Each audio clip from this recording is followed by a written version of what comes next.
2, verset 9.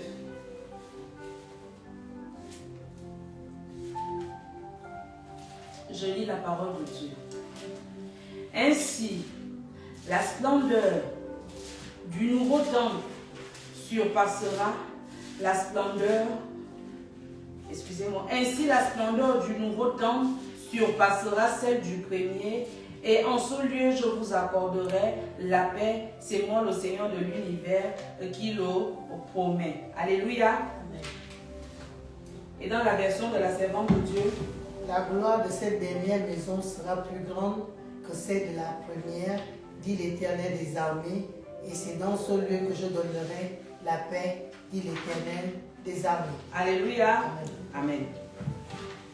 Dieu dit que la deuxième maison sera plus belle, sera plus fiable, sera plus solide, alléluia, que la précédente. Et je donnerai le repos. C'est dans cette maison que j'assurerai le repos. Amen. Après l'avoir rebâti, je lui redonnerai ses qualités, ses droits et sa splendeur qu'elle a perdu. Alléluia. Et je pouvais marquer ceci. Le premier temple restait beau et somptueux sur le plan physique. Amen. Sous l'aspect physique et intérieur, il restait un temple très beau. Amen. Et les gens de l'extérieur, c'est ce qu'ils voyaient. Ils disaient que le temple était beau. Il était magnifique. Amen. Sur le plan physique et extérieur. Mais sur le plan intérieur, qu'on peut dire le plan spirituel, il était moisi et dégradé. Alléluia. Comme nous. Amen. Quand on me voit, on dirait quelle magnifique créature. Alléluia. Mais est-ce que quelqu'un peut voir que j'ai un cancer? Amen. Mais on va s'arrêter à l'aspect. On va dire quelle merveilleuse créature. Alors que Dieu, il dira, si je peux te dire que ce corps que tu vois est en train de moisir, il est en décomposition. Amen. Mais ça, c'est ce que les gens ne peuvent pas voir. L'œil humain ne peut pas voir ça. L'œil humain s'arrête à ce qu'il voit. C'est pourquoi c'est trompeur. Donc, je pourrais nous dire que le temple restait sous l'aspect physique et intérieur, un temple magnifique. Tout le monde qui passait pouvait dire, ah oui, oui, oui, quelle œuvre, quelle belle œuvre, alléluia. Mais le temple avait perdu sa valeur. Le temple avait perdu son essence. Mais ce que l'œil ne pouvait pas voir, alléluia. En réalité, elle n'avait plus de valeur. Amen. Mais qu'est-ce qui faisait la valeur du temple? Alléluia. Amen. Parce que si on me voit, on ne peut pas savoir que je suis malade. Qui dit maladie, il y a forcément beaucoup de possibilités que nous tendons à la mort. Alléluia. Mais personne ne pouvait voir ça. Mais qu'est-ce qui faisait la valeur du temple? Ce qui faisait la valeur du temple, c'était la présence de Dieu. C'est la présence de Dieu qui a rendu à ce temple une telle renommée. C'est la présence de Dieu qui a donné de la valeur à ce temple. Sinon, au départ, ce n'est que du sable, des briques, alléluia. C'est vrai qu'il était orné de partout, mais la seule chose qui a donné la renommée de ce temple jusqu'aux extrémités de la terre, aujourd'hui nous en parlons encore, c'était la présence de Dieu. La présence de Dieu était pour ce peuple, était pour ce temple la vie, la force, la sécurité et la paix. Mais une fois que ces choses, une fois que l'Esprit de Dieu a quitté le temple, alléluia, il est mort. C'est à cet instant qu'il est mort. Est-ce qu'on se comprend? C'est à ce moment-là qu'il est mort. Comme quand Adam et Ève ont décidé de manger le fruit, c'est à ce moment, dès qu'ils ont mangé le fruit, qu'ils sont morts. Mais Adam et Ève continuaient à travailler, à cultiver la terre. Mais le corps était déjà en décomposition. Alléluia. Le processus de la destruction, de la décomposition était déjà activé. C'était juste, le compte à rebours avait commencé. Alléluia. Est-ce qu'on se comprend? Amen. Donc Dieu dit dans le livre de Agée, cette maison a un problème, je vais la détruire pour rebâtir une autre, mais la prochaine sera plus fiable, elle sera plus solide, elle sera plus belle. Amen. Amen. Et c'est là que je donnerai du repos. Alléluia. Et je dis, qu'est-ce qui faisait la valeur du temple? La valeur du temple, nous ouvrons nos Bibles dans Ézéchiel, le chapitre 10.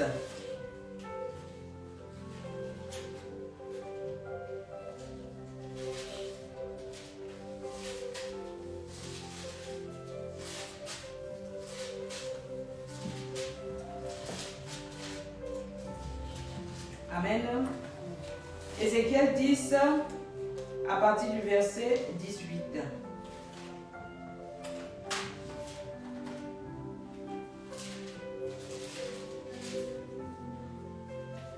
Amen. Écoutez ce que dit la Bible. La glorieuse présence du Seigneur s'éleva du seuil du temple et alla s'opposer au-dessus des chérubins. Ceux-ci déployaient leurs ailes pour partir, et je les vis s'élever de terre, eux et les roues, en même temps qu'ils s'arrêtèrent près de la porte orientale du temple, et la glorieuse présence du Dieu d'Israël brillait au-dessus d'eux, sur les rives des Kébar. J'avais vu les mêmes ailes se tenir, c'était les chérubins, chacun avait quatre faces, quatre ailes, et de sorte de mains humaines sous leurs ailes. Leurs faces étaient tout à fait semblables à celles des ailes que j'avais vues sur les rives du Kébar. Les chérubins avançaient chacun droit devant soi. Dans le récit, en fait, c'est quand la gloire de Dieu, l'Esprit de Dieu va quitter le temple. Alléluia. La seule personne qui avait la confirmation que Dieu avait quitté le temple, c'était Ézéchiel. Amen. Parce que de ce temps-là, c'est Ézéchiel qui était le prophète établi par Dieu. Et Dieu dit qu'il ne fait rien sans avertir ses serviteurs, les prophètes. Alléluia. Dieu va montrer à Ézéchiel comment il va se retirer du temple. Dieu va montrer à Ézéchiel comment il va abandonner le temple. Alléluia. Mais tous ceux de l'extérieur, alléluia, ne le savaient pas que Dieu avait quitté le temple. Alléluia. Le temple n'était plus en sécurité. Quand vous lisez la suite de l'histoire, Ézéchiel pleure. Ézéchiel se lamente. Alléluia. Parce qu'Ézéchiel était conscient que la glorieuse présence de Dieu, c'est ce qui assurait la sécurité du temple. C'est ce qui solidifiait l'édifice qu'elle était. Alléluia. C'est la glorieuse présence qui assurait la paix et qui assurait l'abondance pour le peuple d'Israël. Dieu se retirait au milieu d'eux. Israël est abandonné. Alléluia. Et Ézéchiel pleure du fait que Dieu va se retirer. Mais tout le monde, tous les autres qui se sont arrêtés à l'aspect physique, n'ont pas compris que l'essence même, l'âme même du temple est quittée. Alléluia. La Bible nous dit quoi? Une foi sans les œuvres est comme un cadavre sans vie. Alléluia. Et comme un corps qui n'a pas d'âme. Alléluia. L'âme du temple, c'était l'Esprit de Dieu. Cet esprit partait, le temple est mort. Alléluia. Le temple est mort et le temple ne peut plus rien produire. Parce que c'est l'âme qui rendait le temple vivant et qui produisait à ce qui est tout en abondance. Un corps sans vie, qu'est-ce qu'on en fait? On enterre. Alléluia. Il est bon pour la destruction. Alléluia. L'âme du temple n'y était plus. Donc le temple était vide. Le temple était mort. Est-ce qu'on se comprend? L'âme est partie. La glorieuse présence est partie. Sauf que pour les païens là, les accompagnateurs, ils ne savaient pas que l'âme était partie. Ils continuent encore à être les accompagnateurs des églises, les accompagnateurs d'œuvres, les amis des chrétiens, sans savoir que la seule chose qui faisait, la force du temple les a quittés. Alléluia. C'est pourquoi Dieu promet. Dieu savait qu'en quittant le temple, alléluia, tous les vautours vont maintenant venir saccager le temple. La présence de Dieu assurait la sécurité et la paix de l'édifice. Il ne pouvait y avoir d'inondation. Il ne pouvait y avoir d'instruction. Il ne pouvait rien avoir tant que la présence de Dieu était là. Mais quand il dit que dans la deuxième maintenant, puisqu'il sait que la première va être détruite, alléluia, elle va être détruite parce que maintenant, la barrière de sécurité a été enlevée. Donc, tous les vautours et les chacals depuis là, qui voulaient tellement s'emparer du temple, ils vont avoir accès libre. Amen. Ils vont traiter tous ceux-là qui vont assiéger Jérusalem, Israël, ils vont traiter le temple sans valeur, sans insignifiance. Alléluia. Ils vont mettre le feu. D'autres, ils vont prendre les ustensiles du culte pour aller en faire, pour utiliser comme dans le culte païen. Ils vont traiter le temple sans pitié. Alléluia. C'est ce qu'il en est aussi de nous. Amen. Lorsque l'Esprit de Dieu n'est pas en nous, nous ne servons à rien à ce moment. Alléluia. Nous sommes la proie de tous les chacals et vautours. Nous sommes la proie des serpents. Nous sommes la proie des esprits méchants. Alléluia. Où il n'y a pas d'esprit de Dieu, c'est tout à fait normal qu'on trouve un esprit animal. Là où il n'y a pas d'esprit de Dieu, c'est tout à fait qu'on trouve la mamie Wata qui soit là. Alléluia. Là où il n'y a pas d'esprit de Dieu, c'est tout à fait normal qu'on trouve quelqu'un qui, je ne sais pas moi, un grand-père ou une grand-mère qui vient s'asseoir là. Alléluia. Parce que la place est vacante. Alléluia. La place est vacante. Et ceux-là, quand ils viennent, puisqu'ils ne connaissent pas ta valeur, alléluia, ils font ce qu'ils veulent. Ils font ce qu'ils veulent. Parce que la seule chose qui faisait ta valeur, ta fierté, ta force, s'en est allée, c'est Dieu. C'est Dieu qui nous rend splendides. Je l'ai dit une fois ici, c'est Dieu qui donne du crédit à nos vies. C'est Dieu qui donne de la valeur à l'humain. Mais qu'est-ce que c'est l'homme de nature? L'homme n'est rien. Il est fait de chair et de sang. On dit poussière, tu es, tu retourneras à la poussière. Alléluia. Et c'est comme ça que les démons nous traitent. Les démons nous traitent tels. Ils disent, vous êtes faits de poussière.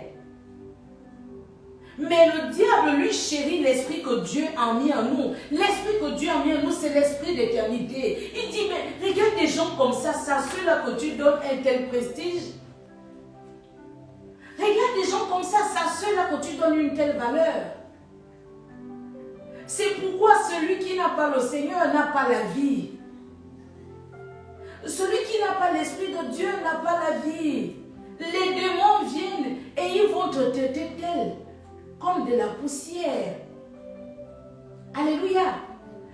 Dès qu'Adam et Ève ont mangé le fruit, ils sont morts. Le processus de la destruction avait commencé. Dès qu'ils ont mangé le fruit, il y a eu des brèches. Il y a eu des fissures. La modification, il y a eu la modification sur l'édifice. Alléluia. On pouvait déjà voir des fissures. On pouvait voir déjà des brèches. Parce que ce qui faisait l'âme était parti. Alléluia. Le compte à rebours avait commencé. C'était juste une question de temps où maintenant des yeux humains, on pouvait constater effectivement qu'il y a eu un problème. Est-ce qu'on se comprend ce matin? Et je me suis posé la question, comment a-t-il perdu sa valeur, ou comment ceux qui étaient conscients de cette réalité ont pu laisser se produire une telle chose? Alléluia. Comment le temple avait perdu sa valeur? Comment l'homme a perdu sa valeur? Comment l'homme a perdu son essence? Comment l'homme a perdu sa force? Comment l'homme a perdu sa fiabilité? Alléluia. Et comment ceux qui sont conscients, comme nous aujourd'hui, nous savons que sans Dieu nous ne sommes rien, mais comment nous pouvons laisser se produire une telle chose? Comment nous pouvons permettre au diable de voler ce qui est à nous? Comment nous pouvons laisser aux esprits méchants de nous priver de notre héritage? Alléluia. Nous ouvrons nos Bibles dans Ézéchiel, le chapitre 8.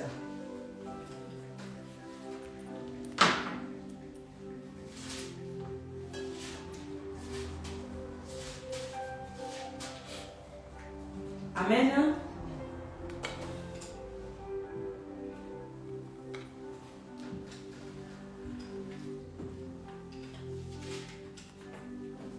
Amen. À partir du verset 4. La glorieuse présence du Dieu d'Israël m'a paru là, tel que je l'avais déjà vu dans la vallée. Dieu me dit, toi l'homme, regarde en direction du nord. C'est ce que je vis au nord de la porte de l'autel. Il y avait là une statue insupportable à Dieu. Alléluia. Parce qu'on va se poser la question, mais comment Dieu a-t-il fait ça? Comment Dieu a quitté le temple? Comment Dieu a laissé l'homme? Quand Dieu savait que sans lui, l'homme n'est rien. Alléluia. Dans Ézéchiel, le chapitre 8, à partir du verset 4. La glorieuse présence du Seigneur d'Israël m'a paru là, tel que je l'avais déjà vu dans la vallée. Dieu me dit, toi l'homme, regarde en direction du nord. C'est ce que je fis. Au nord de la porte de l'autel, il y avait là statue insupportable à Dieu. Amen. Extérieurement, le temple était beau et magnifique. Mais ce qui se passait à l'intérieur du temple, personne ne le voyait, seul Dieu. Alléluia. Et c'est ce qui va amener Dieu à montrer à Ézéchiel la raison pour laquelle il s'est retiré du temple. Dieu va maintenant montrer à Ézéchiel les pratiques qui se font dans le temple. Normalement, de l'extérieur, on dit que c'est le temple de Dieu. On dit que c'est la maison de Dieu. On dit que c'est le siège de Dieu. On dit que c'est la demeure de Dieu. Alléluia. Maintenant, Dieu va dire à Ézéchiel, je vais te montrer réellement ce qui se passe dans ce temple. Amen. Amen. Dieu commence à lui montrer une statue insupportable. Quelque chose qu'il insupporte. Amen. Nous continuons. À Dieu, à l'entrée, il ajouta, toi l'homme, vois-tu bien ce qui se passe? Les gens d'Israël s'adonnent à des pratiques vraiment abominables. Alléluia. Nous continuons. Pour m'éloigner de mon sanctuaire, on s'est posé la question, on a dit comment cela a pu se produire, comment le temple a perdu sa valeur et comment ceux qui sont conscients ont pu laisser se produire une telle chose. Amen. Maintenant, Dieu dit ici, ils font tout pour m'éloigner de mon sanctuaire. Les œuvres abominables dont Dieu parle ici ont été la cause du départ de Dieu dans le temple. Amen. Ce sont les choses qui ont précipité le départ de Dieu dans le temple de Dieu. Et à quoi que le peuple aussi ne voulait pas de Dieu, donc ils ont continué à multiplier ces œuvres abominables dont Dieu il dit. Il nous dit quoi? Les gens d'Israël s'adonnent à des pratiques vraiment abominables pour m'éloigner de mon sanctuaire. Amen.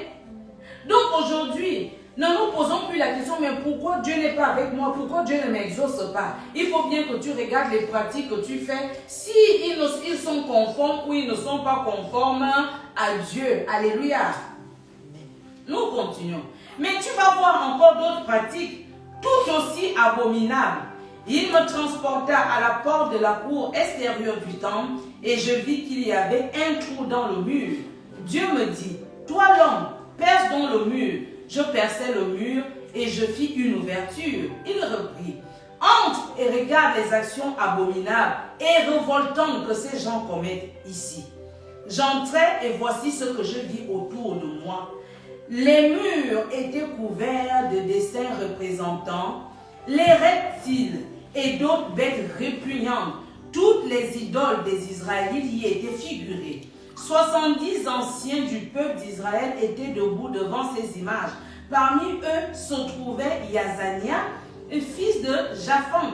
Chacun d'eux tenait un brûle-parfum à la main et la fumée d'encens s'élevait dans l'air. Dieu me demanda, toi l'homme, vois-tu bien ce que les anciens du peuple font en cachette? Chacun à l'emplacement consacré à son idole. Est-ce qu'on se comprend ce matin? Personne ne le voyait à l'extérieur. Alléluia. Personne ne le voyait. Mais Dieu dit chacun est placé à l'emplacement de son idole. Chacun est esclave de ce qui a triomphé de lui. Tu rends un culte au Dieu que tu as établi dans ta vie. On dit ici, il y a des reptiles et il y a des dessins aussi répugnants. Alléluia. Mais de l'extérieur, personne ne pouvait voir. On les appelait les anciens. Alléluia. C'était les sages. C'est auprès de ceux-là qu'on allait chercher la pensée de Dieu. Mais Dieu dit à Ézéchiel, viens voir. Viens voir ce qui se fait dans le temple. Alléluia. Je vous ai dit tout à l'heure en commençant, quand on me voit, on va dire que quelle merveilleuse créature. Alléluia. Mais personne ne pourra voir le cancer ou le sida spirituel qui est en train de me consumer. Alléluia. Personne ne peut voir les œuvres répugnantes et abominables que je fais dans ce corps. Alléluia. Parce qu'à l'extérieur, je vais toujours laisser paraître ce que je veux que les gens voient. Amen. Est-ce qu'on se comprend? Dieu va expliquer la raison pour laquelle il quitte le temple. Il dit, Ézéchiel, quand tu pleures beaucoup là, viens, je vais te montrer. Quand toi tu vas voir, tu vas aussi dire que oui, Dieu, tu as raison de quitter le temple. Alléluia. Il dit que chaque ancien était avec un brûle-parfum, chacun devant son idole. Comme nous aussi là. Donc c'est les médicaments, ils vont aussi à l'église. Oh. Il est là, fétiche, son petit fétiche, toujours sur le lit. D'autres, je ne sais, c'est la sorcellerie. Mais ils vont aussi à l'église, ils chantent aussi à la chorale. Alléluia. D'autres, ils mangent même la chair humaine, mais ils vont aussi à l'église, il est même ancien. D'autres, ils vendent toute la nuit, il est quand même ancien de l'église. D'autres, même dans l'église, il fait quand même la sorcellerie, mais il est diacre. Les autres, ils sont là, ils embroutent les pasteurs, c'est des adultères, les femmes adultères, mais ils sont quand même pasteurs. Amen. Mais pourquoi? Mais dans l'Esprit de Dieu, comment l'Esprit de Dieu peut rester dans un tel temple? Alléluia. Donc nous n'allons plus nous poser la question, mais comment Dieu a-t-il permis ça? Est-ce que Dieu ne savait pas que s'il quittait le temple? Oui, mais Dieu le savait. Mais nous qui sommes conscients, maintenant, aujourd'hui, nous sommes conscients de ces choses. Chacun peut savoir ce qui est mal. On sait ce qui va nous amener à la mort. Et pourtant, nous chérissons toutes ces œuvres-là. On dit chacun était à l'emplacement de son idole. Amen. Chacun était là, dans le temple de Dieu. Mais ils ont quand même trouvé l'espace à leur idole. C'est-à-dire que leur idole maintenant va cohabiter avec Dieu. Seigneur, c'est à prendre ou à laisser. Tu sais que moi aussi, j'ai mon